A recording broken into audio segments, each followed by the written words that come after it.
As caneca dessa, senão eu não participo do podcast. Mas é da empresa também. Não, mas eu vou ter uma. Aí você vê com ele. Essa o pauta. diretor 2, porque um é Esther, vai ter caneca pro entrevistado? Pode pensar, a gente pode Eu acho, não é, gente? Mas Não é? peraí, nem a gente tem direito. A gente só usa uma vez na vida. Convidado, você pode. Essa caneca já é sua. Alguém filmou isso? Não.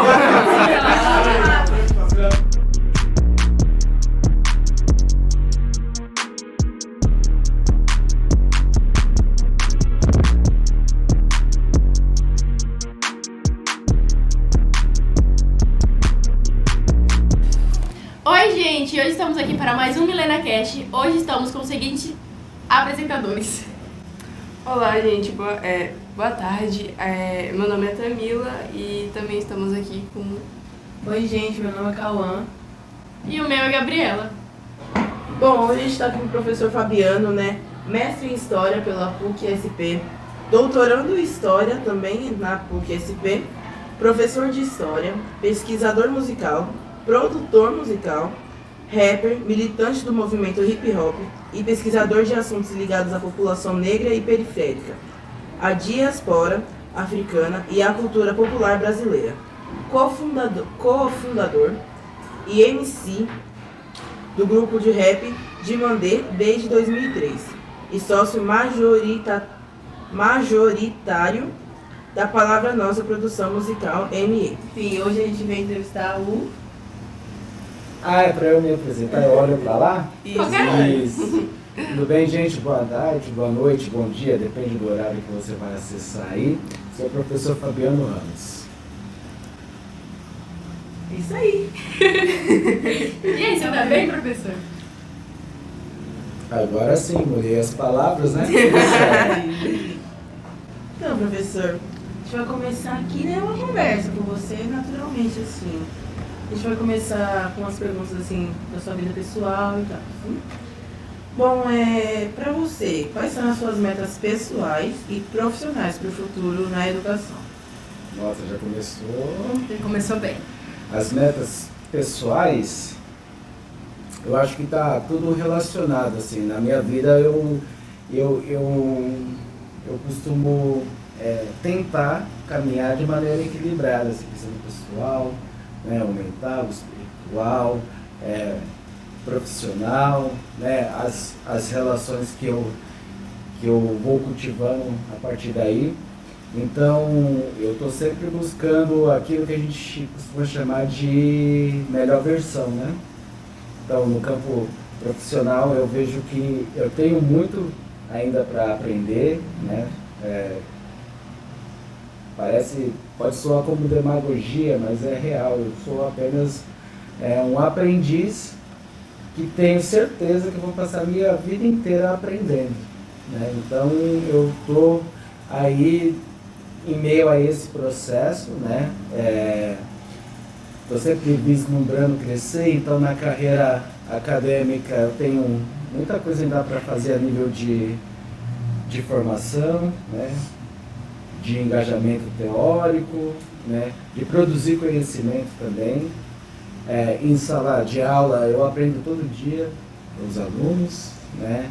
E é muito bacana ver assim, o quanto vocês são potentes, né? E o quanto a gente cresce a cada dia quando a gente está com o olhar atento, né? Com a escuta receptiva para aprender. E aí, consequentemente, né, o campo individual, essas coisas elas estão conectadas, né? Uma vez que eu me sinto feliz nas minhas práticas, o meu fazer individual enquanto sujeito, na minha subjetividade, as coisas vão caminhando também, né? Então, tem muita coisa aí para conquistar. Então, professor, quais são suas técnicas para manter os alunos motivados? Tipo, o que você... o nível de motivação que você dá para os seus alunos e para as pessoas que gostam de você? Essa pergunta ela é bastante capciosa, né? Porque aí eu falo e todo mundo já absorve as minhas técnicas e a partir de amanhã as minhas aulas não vão dar mais certo. Na verdade, a minha maior técnica é me colocar como parte do processo também. E deixar muito claro para os alunos que eles são sujeitos da história. Né? Que a grande finalidade do aprendizado é fazer com que a informação chegue para vocês e que vocês compreendam esse saber e, principal, que esse saber faça sentido. Então, a minha dinâmica, a minha prática é sempre tentando trazer uma aula com excelência, assim, pensando no perfil de aluno que eu tenho. Né? Então, às vezes não é muito importante o tema da aula, mas o jeito para fazer com que essa aula seja agradável. Né? É importantíssimo a gente saber, por exemplo, o que Dom Pedro I veio fazer aqui, né? Quando ele chegou, por que chegou, né? O que está por trás disso, qual o contexto histórico. Só que se a aula não for cativante, é só número, é só coisa para você decorar, e, consequentemente a gente não vai ter aprendizado. Então, sem maiores delongas, respondendo, a minha prática é fazer com que a aula seja uma aula marcante, uma aula que de fato possa trazer conhecimento, que o aluno se sinta parte dessa história. Porque se ele entende que tudo isso que a gente está vasculhando no passado tem a ver com o presente, é uma possibilidade dele começar a pensar o futuro. E esse futuro seja no campo coletivo, mas seja na sua própria individualidade. Então, para você, a movimentação de incentivar seus alunos fazem que eles criam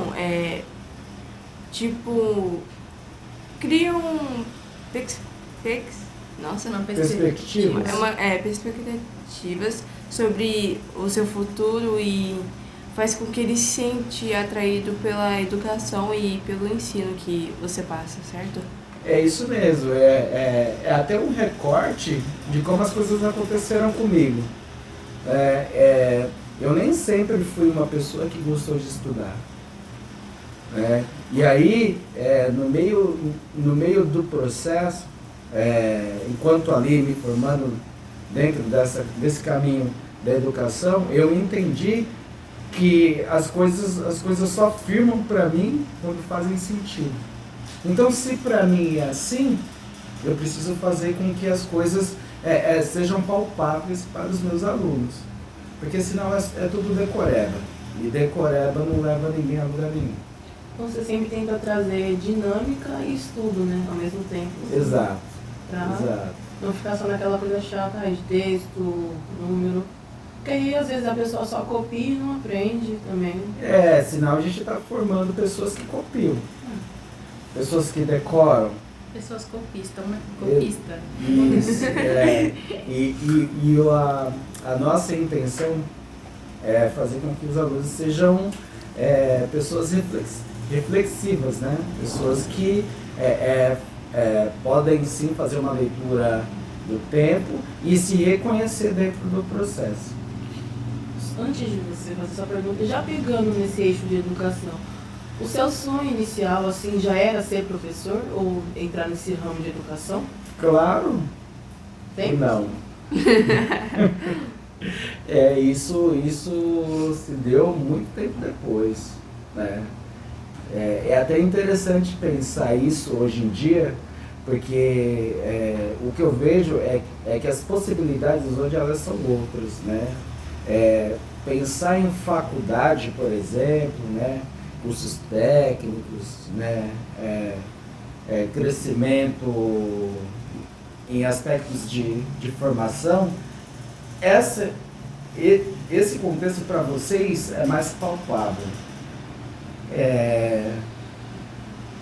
eu quando fui pensar a primeira vez na possibilidade de faculdade, não era assim que se chamava a época, né? Mas eu já estava terminando o ensino médio. Né? Não fazia parte do nosso cotidiano. E essas coisas, elas fazem total diferença. Se desde criança você conversa sobre determinado assunto, esse assunto mais cedo ou mais tarde vai virar algo natural. Agora, na ausência desse tipo de repertório, é tudo distante e muitas vezes é inalcançável. E eu também fiz parte desse contexto, né? Para mim foi muito difícil esse processo, porque tem a maturação também. O vídeo, sabe aquela frase, penso logo existo? Sim. No caso não funciona assim, né? Pensei em faculdade, logo eu quero faculdade. Não é assim. Né? Tem umas barreiras aí, e os muros invisíveis, né? Questão racial, questão social, né? Questão de pertencimento. Então, quando eu ouvi a primeira vez essa ideia de faculdade, era algo muito distante. Leia-se, não é para você. Então, até eu me colocar nesse lugar de pertencimento e falar, como a gente diz no hip hop, por que não nós? Levou tempo, né? Então, até abrindo aqui para nossa conversa, às vezes se convida um professor, alguém com esse perfil para falar, parece que vai vir só maravilhas, né? E não foi assim, né? Foi um enfrentamento diário, assim, de brigar mesmo com os pensamentos limitantes. E sangrar também por dentro, assim, para de repente construir, né, um novo Fabiano. E esse Fabiano não está finalizado, está em construção. Já entrando nesse lado de música, lado profissional dele, quando que começou a sua interação com a música? Como que fala? Esse gosto, de verdade. Tá, vem de berço, Gabi. Minha família sempre foi muito festiva, muito musical, né? Toda essa ancestralidade. Então, eu posso falar para você que eu sou a continuidade da coisa, eu não sou o início, né? Eu lembro quando criança, assim, muitas reuniões familiares, assim, regada a muita música, muita batucada, né? Tios e tias com presenças em escola de samba. Sim, né? Então, para mim ficou meio que irrecusável, assim, né? Porque se por um lado tinha todo esse universo de musicalidade, né? Meu pai foi um dos primeiros DJs de São Paulo, né? Meu avô, por parte de pai, também tocava, né? E se a gente pensar por outro lado também, pensando nas mulheres, eram elas que fomentavam toda essa cena, né? Sei lá, pensando nos sambas mais antigos, né? As músicas às vezes falam, a tia tal, que é famosa lá no Rio de Janeiro, no samba tal, e aí eu penso essas tias, né? Na minha família também tinha. Eram elas que faziam toda a movimentação cultural. Então, quando eu vi, eu já estava no meio. Sim. Não tinha meio para onde fugir. Eu só fiz o que eu tinha que fazer, seguir adiante. Sim. Muito legal. Já nesse assunto de família, de infância, qual é a sua lembrança mais feliz da sua infância? Lembrança mais feliz? Eu tenho algumas, assim, né? Estava até pensando nisso esses dias. Eu tinha uma relação com um passarinho que tinha lá em casa. E os meus pais sempre falaram isso e ultimamente assim eu tenho me recordado. Eu lembro até assim das características desse passarinho, porque ele tinha uma coisa, tinha época que eu danava a chorar e não tinha o que fizesse eu parar de chorar, a não ser esse passarinho. Legal. Quando eles colocavam perto de mim, assim era instantâneo, eu parava de chorar. E aí eu ficava hipnotizado olhando ele assim. E foi muito gostoso lembrar disso, assim, e sentir isso, assim, tipo, não, é real.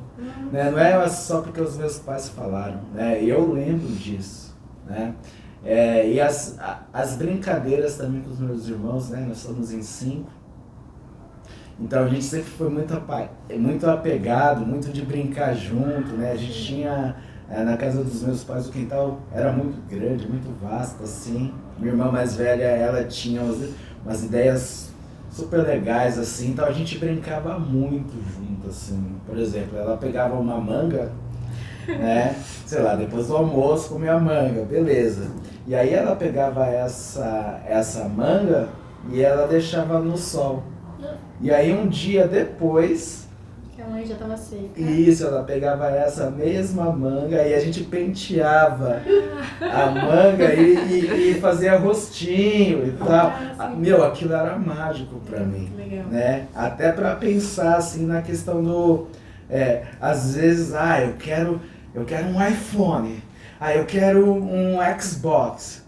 As coisas mais simples a gente é mais feliz. Bom, todo lado bom tem um lado ruim também, né? E qual foi o pior momento, assim? Ai, gente, então, eu fiquei pensando assim, eu fiquei, é provável que questões como essas venham, né? E aí, eu falo, toco nesses assuntos, não, Tem que tocar. né? Vamos que vamos, né? Tem assuntos da minha infância que eu fui resolvendo na terapia, sei lá, 30 anos depois. Né? Dentre esses assuntos, a gente está falando de uma família preta, né? Constituída num período pós. No meu caso, eu nasci nesse período, né? Quando eu nasci, ainda estava rolando a ditadura, né? Então, assim, querendo ou não, eu fui crescendo atravessada por esse contexto. Então, aspectos sociais, aspectos políticos que rolavam ali, de uma maneira ou de outra, inflavam as coisas em casa também. Né? A gente passou por alguns apertos financeiros assim, que mexiam com os ânimos, né? E aí eu tô falando dos adultos, a gente que era criança, assim, porque você vê a sua mãe, seu pai preocupados, assim, né? E, tipo, não era uma criança, era 5, né? Teve coisas muito marcantes, assim, né? Até quando a gente pensa assim, eu penso, né? Os meus heróis, né? TV e tal. Os meus heróis estavam em casa, né? E é muito bacana falar isso, assim, tipo, a minha mãe, ela foi doméstica, né? Hoje já é aposentada. E meu pai pedreiro, era esse o contexto, né? E eles tinham que sair para ganhar o pão. Quem cuidava da gente naquela época era minha irmã mais velha. Você é o mais novo? Dos meninos, sim. Só que a minha irmã mais velha tinha, sei lá, 10, 11 anos. Meu Deus. Você entende o que era isso? E assim, ela segurou a onda. Só que se a gente para pensar hoje, Ela era só uma criança. ela era só uma criança e não tinha para onde correr, né? Ainda dentro dessa mesma infância, eu citei a minha irmã como heroína. Depois dela tem o meu irmão mais velho também, Cássio, que também teve essa contribuição de herói. Porque num dado momento ele teve que parar com os estudos para ir trabalhar, para segurar a onda em casa, né? Então, assim, são meus heróis. É a galera que segurou a onda para eu estar surfando dentro das minhas possibilidades hoje em dia, né? Então a gente lembra com muito saudosismo de algumas coisas, mas algumas coisas assim a gente não esquece para a gente poder seguir adiante de cabeça erguida, sabe? Bom, professor, para você, qual foi a situação em que o senhor mais se arriscou e tomou a decisão sem pensar muito? Eita! Eu olhei pra Esther ali que a galera não consegue ver. Ai. Então, quando a gente é novo, a gente é meio inconsequente, né? Bastante. Eu contei pra vocês que teve uma época que os meus irmãos mais velhos trabalhavam, mas teve uma época que eu trabalhava também. Ajudava meus pais ali, né? Só que tinha algumas coisas que me chamavam muito a atenção, né? Essa atração que o celular hoje em dia tem para vocês, naquela época tinha um negócio chamado fliperama. E eu tava hipnotizado por aquele negócio. Então, sei lá, a gente tinha uma banca de vendas, então no horário X eu era o responsável pela venda e tal. Eu tinha que estar ali. Só que do lado tinha um fliperama, mano. Então a primeira brecha tava lá. E do outro lado, os meus pais vão ver essa entrevista, eles vão dar risada. Porque depois a gente ri, na hora não, né? De um lado tinha esses fliperama, e do outro lado tinha uma senhora que fazia bolo de cenoura. Nossa! E eu era viciado no bolo de cenoura. Aí, sei lá, vamos pensar que naquele momento ali eu vendi e fiz, sei lá, R$50. Legal. E o bolo de cenoura? Um pedaço, R$5. Nossa, mas tá muito gostoso. Mais um, 10, R$25 e tal. Aí chegava a noite, os meus iam fazer as contas, tá faltando dinheiro aqui. Eita! Sei lá, tipo, R$25 no bolo e R$25 no fliperama. R$50 fora. E aí tem um outro lance para colocar mais temperinho no grau de inconsequência. Eu tô falando de uma época que a gente morava em Suzano, né? E a gente trabalhava do lado da estação de Suzano. E tem um negócio que vocês não fazem nem ideia que tinha naquela época. Nós tínhamos os surfistas de trem. Que isso? Os caras andavam em pé em cima do trem. Nossa! Era um negócio absurdo, assim. E aí eu lembro que um dia um cara surfando no trem encostou no fio. Nossa. E aí fez um estouro, pô! E aí aquela correria, tal, não sei o quê. Eu já tinha comido o bolo, eu já tinha jogado fliperama, e aí o que eu fiz? Eu fechei a barraca, pulei a estação pra ver o cara. E aí, assim, o cara era da minha altura, gente. Ele encostou no fio, morreu na hora, obviamente, mas na hora ele ficou desse tamanho, assim. Ele diminuiu? Diminuiu. Mas ali foi catártico para que eu começasse a tomar consciência, assim, porque aquele dia os meus pais me chamaram para uma boa conversa e pela primeira vez eu comecei a entender que eu estava inconsequente, assim, né? O meu grau de responsabilidade estava altíssimo. E de repente ali foi um dos pontos que eu comecei não, peraí, eu preciso ser uma pessoa melhor. Eita. Não foi? O que aconteceu? Essas histórias não eram nem pra aparecer isso. Que isso, professor. Nossa, o professor Camila é inconsequente.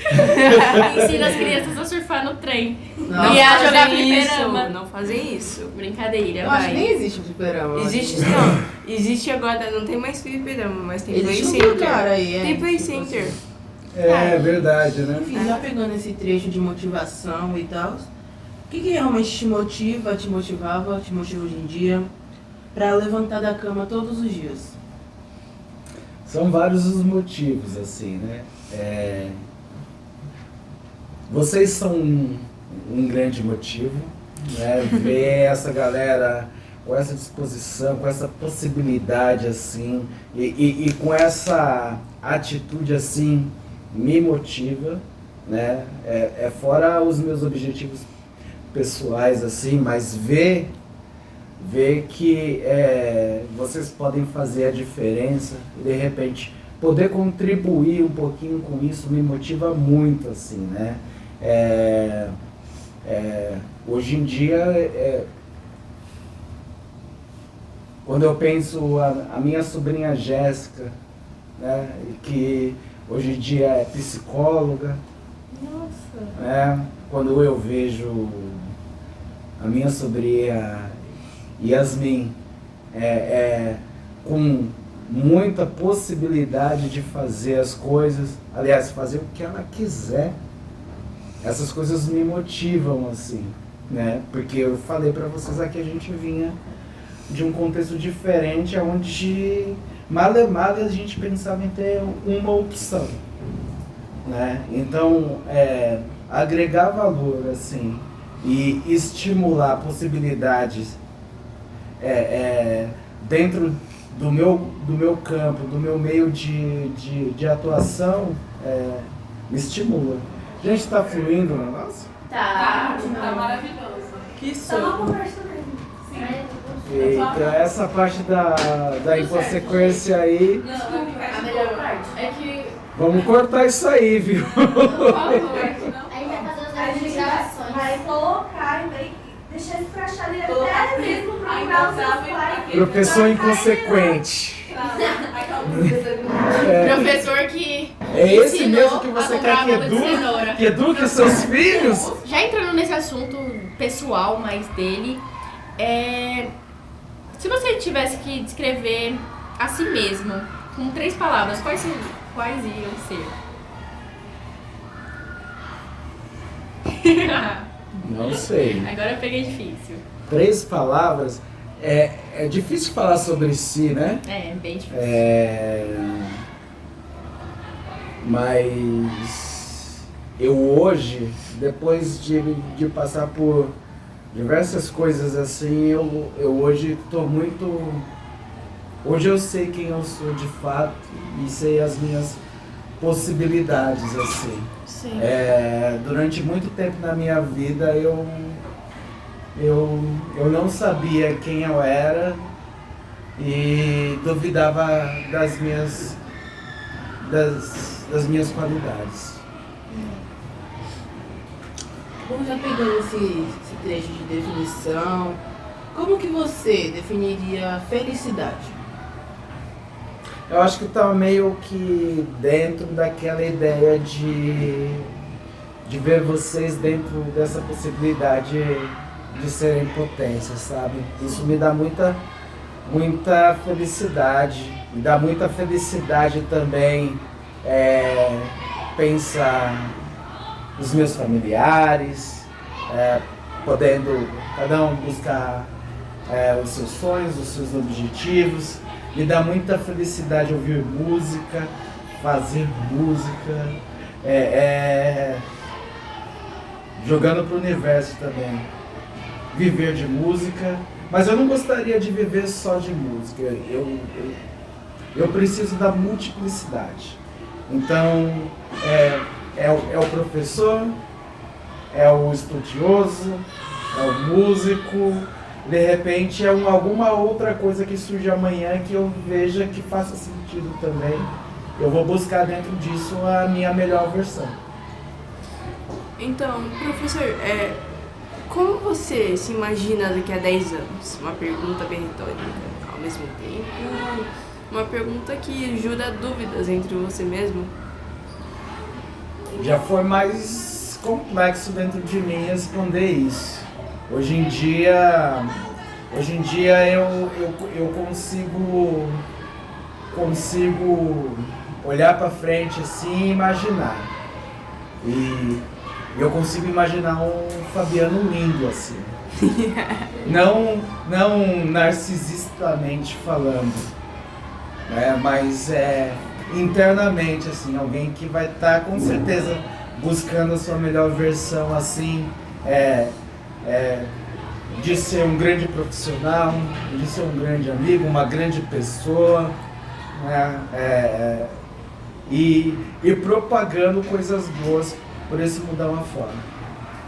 Pegando esse texto de música que você tinha falado, a gente sabe aqui que você tem um projeto afro-brasileiro, e aí a gente queria saber como que o projeto aborda a cultura afro-brasileira e suas tradições. Seria mais fácil até você responder, porque você faz Eu parte, né?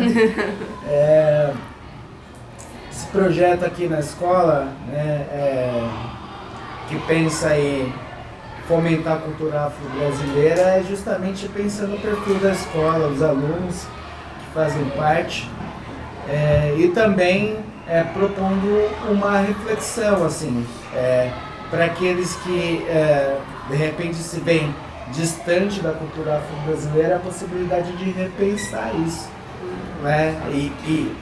E ver o quanto que essas práticas elas são ricas e elas compõem os atributos dessa nação. Então não dá para pensar Brasil sem compreender a contribuição dos negros nesse país, tal como, né, seria como pensar esse mesmo Brasil sem a contribuição dos povos indígenas. Então a proposta, a ideia na prática de propor uma reflexão e, quiçá, fazer com que as coisas a nível de reconhecimento identitário seja diferente. Bom, professor, entrando nesse meio de musicalidade misturado com o projeto afro, eu queria saber o que é o jongo para você. Como que você gosta de se expressar, mostrando como que foi a luta dos nossos antepassados, mostrando a confiança, dando confiança para os seus dançantes, para os tocantes e passando aquela energia boa para que aquela ansiedade em todo lugar que a gente vai se apresentar fique uma ansiedade, mas uma ansiedade boa, elevando a nossa autoestima. Eu acho que é a continuação da história, sabe? Porque eu já estive nesse lugar, e eu já precisei desse acolhimento, desse olhar, dessa compreensão do tamanho da coisa que eu estava fazendo e da proporção que poderia ter.